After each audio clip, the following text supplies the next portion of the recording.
안녕하세요. 매일 새로운 사연을 전하는 읽어주는 사연 라디오입니다. 구독과 좋아요, 많은 공유 부탁드립니다. 오늘의 사연 시작하겠습니다. 안녕하세요. 결혼 7년 차에 아이 하나를 키우고 있는 30대 여성입니다. 제가 이렇게 여기에 찾아온 건 제가 비로소 남편과 완전히 남남이 되었거든요. 그래서 그동안 어디에도 말하지 못했던 제 이야기를 마지막이다 생각하고 허심탄회하게 털어놓으러 왔어요. 물론 다 끝난 마당에 구질구질하게 못하러 옛날 이야기를 하냐 하는 사람들도 있겠지만요. 제 나름대로의 마지막 의식이라고 생각해 주시면 감사하겠네요. 남편과 결혼 이야기가 오가던 당시만 하더라도 남편은 물론이고 시댁 식구들과도 사이가 안 좋은 건 아니었어요. 만약에 그랬다면 결혼 자체를 하지 않았겠지요. 남편과는 지인의 소개로 만나 인연을 사귀었는데 당시 남편은 회사를 다니는 직장인이었어요. 다만 공무원 시험에 3년이란 시간을 쏟아붓고 그래도 결과가 좋지 않아 뒤늦게 직장 생활을 시작한 경우였거든요. 그래서 결혼 이야기가 나왔을 때도 모아놓은 돈이 많지가 않더라고요. 그런데 지금이라면 돈을 좀 더 모으고 결혼하자 했을지도 모르겠지만 그 당시에는 제 나이가 32로 홍기가 꽉 찼었다고 해야 할까요? 그렇다 보니 친정부모님 주변에서 딸은 언제 시집가냐, 그래서 손주는 언제 안아보냐, 간섭하는 친인척들이 꽤나 계셨던 것 같아요. 친정부모님은 돈도 돈이지만 홍기를 놓치지 않았으면 좋겠다며 결혼을 그냥 진행하라 하셨습니다. 그리고 솔직히 저도 한 살이라도 어리고 예쁠 때 드레스를 입고 싶은 마음이 있었거든요. 그래서 남편이 모은 돈이 2,500밖에 없었지만 결혼을 진행하게 되었어요. 저는 당시 4천 정도 모아둔 돈이 있었네요. 그런데 시댁에 인사를 드리러 간 날, 시댁에서는 당신들 노후 준비는 되어 있는 상황이었지만 결혼하는 자식한테 목돈을 해주기는 어렵다고 하셨습니다. 실제로 남편보다 3살 많은 신우도 시집갈 때 거의 아무것도 받지 않고 갔다면서요. 솔직히 시부모님이 해놓고 사는 걸 보면 그렇게 빠듯해 보이지는 않았지만 어쨌든 없다고 하시는데 제가 그걸 추궁할 것도 아니고 당장 남편도 별말 없이 가만히 있었거든요. 그래서 조금은 서운한 마음이 들었지만 알겠다고 했습니다.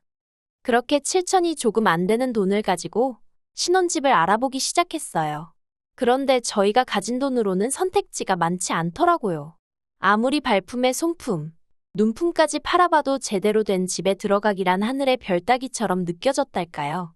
오죽하면 부동산에 갔다 온 날이면 저도 모르게 눈물이 나서 퉁퉁 부은 눈으로 잠들기도 했지요. 그리고 이런 상황을 제가 아무리 티내지 않으려고 했어도 결국 친정어머니가 눈치를 채셨던 모양입니다. 하루는 저를 불러 마음 같아선 다른 부모들 마냥 목돈을 척척 내주고 싶은데 그렇게 해주질 못해 미안하다 하시대요. 그러면서 사정상 준다고는 못하지만 필요하면 엄마가 빌려줄 수는 있다며 이자는 안 줘도 된다고 멋쩍게 웃으셨지요. 솔직히 당시 남편이나 저나 200에서 250 언저리로 벌던 상황에 이자라도 아낄 수 있는 게 어딘가 싶대요. 그래서 염치불구하고 친정부모님한테 손을 벌렸습니다. 8천 빌렸어요. 그리고 이후로 있는 돈 싹싹 긁어서 서울 외곽에 지어진 지 거진 30년 가까이 되었던 아파트 하나를 샀습니다.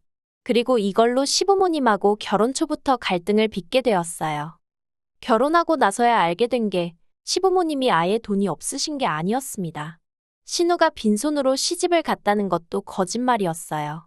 돈을 안 해주면 저희가 결국에 시댁에 들어와서 살 줄 아셨답니다. 제가 평소에 멋도 안 부리고 수수하게 다녀서인지 친정에도 돈이 없을 거라고 당신들끼리 마음대로 생각하고서는 한마디로 돈도 없으면서 지들이 뭔 수로 버티겠냐, 들어와서 살 거다 그렇게 생각하셨던 모양이에요. 그런데 제가 보란듯이 친정에서 돈을 빌려다 집을 사버렸으니 게다가 제가 아파트를 제 명의로 했거든요. 남편도 그때는 양심은 있었는지 공동명의의 기억자도 안 꺼냈어요. 그런데 이제 흠잡을게 마땅치 않으셨는지 그 사실을 아시고는 굉장히 언짢아 하시더라고요. 저더러 너는 뭐하나 집안어른들하고 상의하는 법이 없다면서 그렇게 전부 다 네 멋대로 하고 살 거면 결혼은 왜 했냐, 혼자 살지. 정말이지 별소리를 다 하셨어요. 그리고 그런 구박은 애를 낳은 이후로도 한동안 계속되었습니다. 하지만 그런 말도 안 되는 억지와 오해들도 다 참았습니다. 언젠가는 알아주시고 인정해주시겠지 하는 마음으로요. 그런데 그런 시간은 끝끝내 찾아오지 못할 거예요. 왜냐하면 작년 초에 어머님이 치매 판정을 받으셨거든요. 사실 언젠가부터 어머님은 갑자기 당신이 지금 어디 있는지를 모르겠다며 전화를 해오시기도 했고 걸핏하면 핸드폰을 잃어버리셨어요. 심지어 언젠가는 가족끼리 외식차 방문한 식당에서 느닷없이 잠에 드시기도 하셨지요. 그런데 이럴 때마다 온 가족이 어머님이 피곤하신 거다. 이게 다 며느리인 제가 제대로 못 챙겨서 그렇다는 식으로 얘기했을 뿐 누구 하나 심각하게 생각하는 사람이 없었습니다. 저 혼자만 설마 하면서도 괜히 말을 꺼냈다 다들 어떻게 생각할지 몰라서 생각만 하고 말았던 것 같아요. 그러다 결국 건강검진차 들렸던 병원에서 치매가 의심된다며 큰 병원에 가서 검사를 받아보길 권유받았고 그렇게 현실을 마주하게 된 거지요. 그리고 결과를 받아들고 얼마 지나지 않아 어머님의 증상은 급속도로 악화되기 시작했어요. 갑자기 울거나 웃으시는 등의 감정 표현도 격해지셨고 그러다 지난 6월 어머님이 아버님을 후라이팬으로 때리셨는데 아버님이 어머님한테 그때 처음 맞아보셨대요. 여담이지만 젊었을 적에 아버님이 어머님을 어지간히 힘들게 하셨다더니 그때 맺힌 게 나온 거 아닌가 싶어요.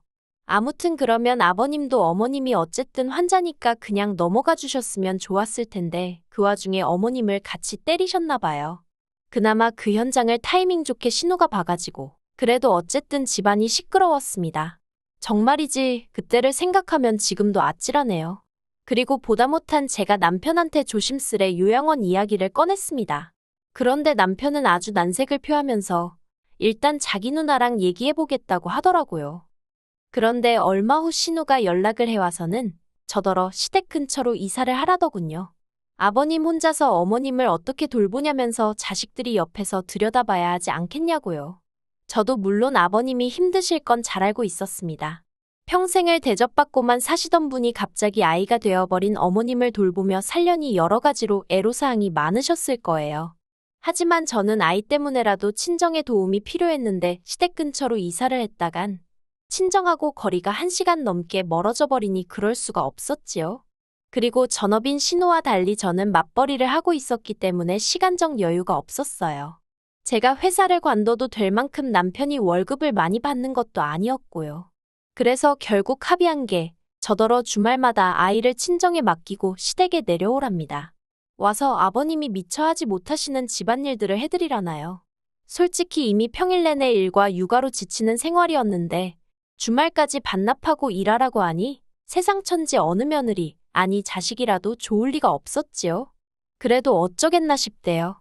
막말로 어머님이 무슨 죄가 있어 치매를 앓게 되신 것도 아니고 그래서 그래, 할 수 있는 만큼은 해드리자 생각하고 알겠다 했습니다. 그런데 말이 좋아 주말이지. 아버님이 저더러 금요일 저녁에 내려와서 월요일 새벽녘에나 올라가라 하시더군요. 뿐만 아니라 남편은 이 일 저 일을 핑계로 빠지는 일이 잦았지만 어찌된 일인지 저는 그럴 수가 없었어요. 그랬다간 아버님으로부터 불호령이 떨어질게 불보듯 뻔했으니까요. 그래서 결국 전 주말마다 내려가 어머님이 엉망으로 만들어 놓으신 집 치우고 빨래하고 반찬하고 솔직히 할 일이 얼마나 많던지 야근을 하더라도 사무실에서 일을 하는 게 그리울 정도였어요. 게다가 신우 말로는 평일 내내 매일같이 자기가 시댁을 들여다본다는데 도대체 뭘 하는 건지 제가 해놓은 반찬 말고 다른 반찬은 눈을 씻고 찾아봐도 보이지 않았고 평일 중에는 빨래 한 번을 돌리지 않는 건지 주말마다 산더미 같은 빨래가 저를 기다리고 있었습니다. 어머님이 실수를 많이 하시게 되면서 빨래가 어마어마하게 쏟아져 나왔거든요. 그리고 그렇게 석 달쯤 생활을 하다 보니까 당장 내 자식이 가고 싶어하는 그 동물원 한 번을 못 데려가면서 이렇게 시댁에서 종노릇이나 하고 있는 게 맞나? 그런 생각이 들대요. 하지만 그럴 때마다 적어도 남편이 표현은 안 해도 속으로 고마워하고는 있겠지. 누가 됐건 간에 내 공로를 언젠가 알아는 주겠지. 그런 막연한 믿음이 있었답니다. 그래서 참고 또 참았달까요? 그러다 얼마 후 저는 생각지도 못한 임신 소식을 확인하게 되었습니다. 계획에 있던 임신은 아니었지만 너무 감격스러웠어요. 항상 아들 하나 딸 하나 있으면 좋겠다 생각했기에 당시에는 아들인지 딸인지도 몰랐는데도 벌써부터 기쁘더라고요. 친정부모님의 도움을 좀 더 오래 받게 되면서 죄송한 마음이 컸지만 친정부모님은 그런 건 신경 쓰지 말라며 축하해 주셨습니다. 첫째 때는 사는 게 빠듯해서 산후조리원 구경도 못했는데 이번에는 그러지 말라면서 친정부모님이 따로 500만 원도 챙겨주셨지요. 그런데 시댁의 반응은 냉담했습니다. 제가 임신 소식을 알리며 더 이상 주말마다 시댁에 내려갈 수 없다고 말하자 신우가 처음 했던 말이 저더러 왜 그렇게 사람이 경솔하냐대요. 황당해서 경솔하다니 그게 무슨 소리냐 했습니다. 그러니까 신우가 정말 나을 거냐면서 자기가 수술비는 대줄 테니 이번에는 포기하라는 사람으로서는 감히 입에 담을 수도 없는 말을 꺼냈어요.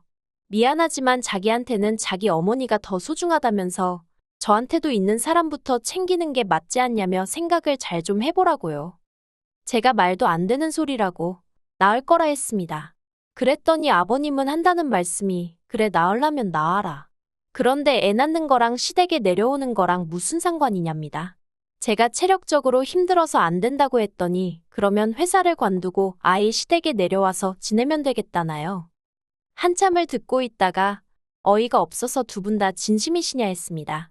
그리고는 남편더러 무슨 말이라도 좀 해봐 그랬어요. 그런데 남편이 입을 꼭 다물고 아무 말도 안 하고 있더라고요. 결국 이도저도 해결이 안 나고 그렇게 저랑 남편이 집으로 돌아왔습니다. 남편더러 왜 가만히 있었냐고 따졌어요. 그리고 그렇게 어머님 상태가 걱정되면 당신이 내려가서 아버님이랑 같이 지내라 했지요. 그랬더니 기껏 한다는 소리가 어머님도 여자니까 같은 여자가 편하지 않겠냐는 거예요. 자기 이름도 잊어버리시고 막말로 똥오줌도 못 가리시는 양반한테 그런 게 중요했을까요?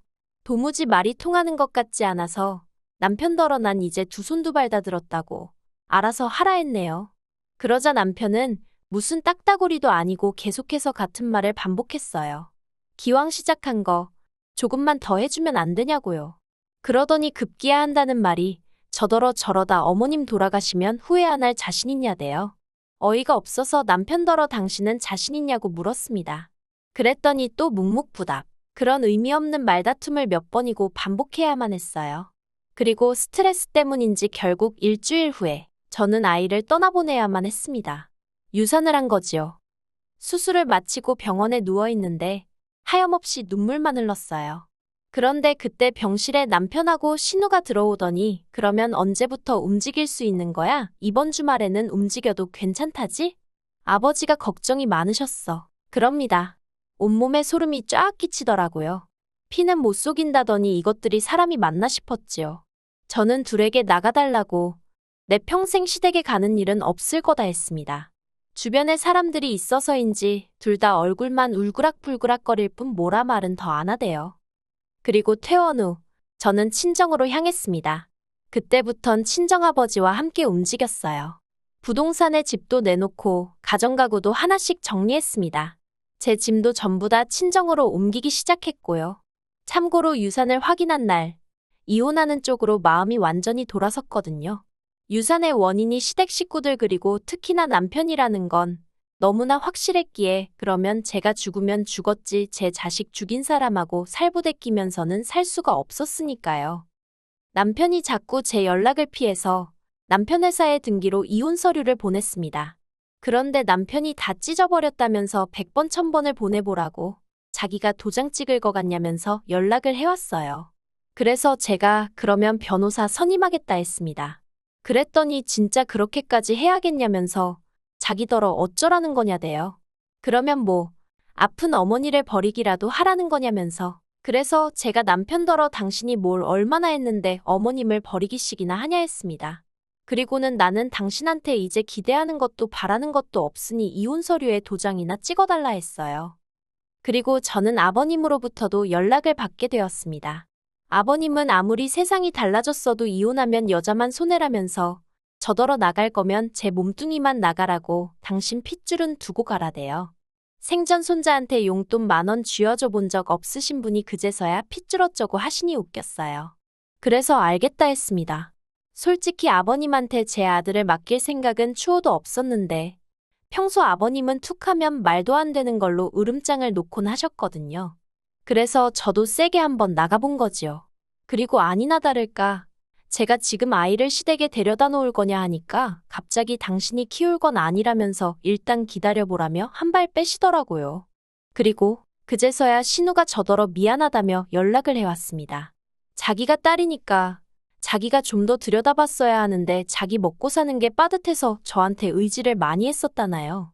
그러면서 어머님이 기억이 없으셔서 그렇지 솔직히 이 상황을 아시면 얼마나 속상하시겠냐면서 저더러 다시 한번 생각해보랍니다. 그래서 그런 말 이제 와서 무슨 소용이냐고 그래도 반성을 하시니 다행이라고.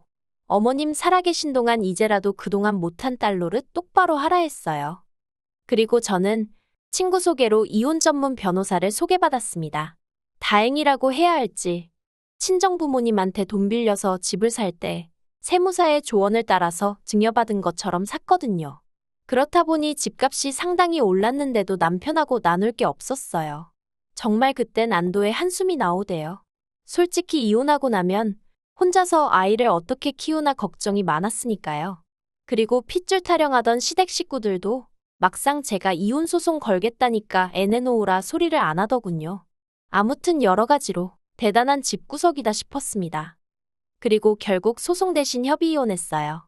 제 생각이지만 남편도 남편대로 변호사를 알아보고 다닌 모양인데 재수 없으면 저한테 위자료까지 줘야 될 판이었던 모양이에요. 그래서인지 자기가 먼저 꼬리 내리고는 저더러 협의 이혼하자대요.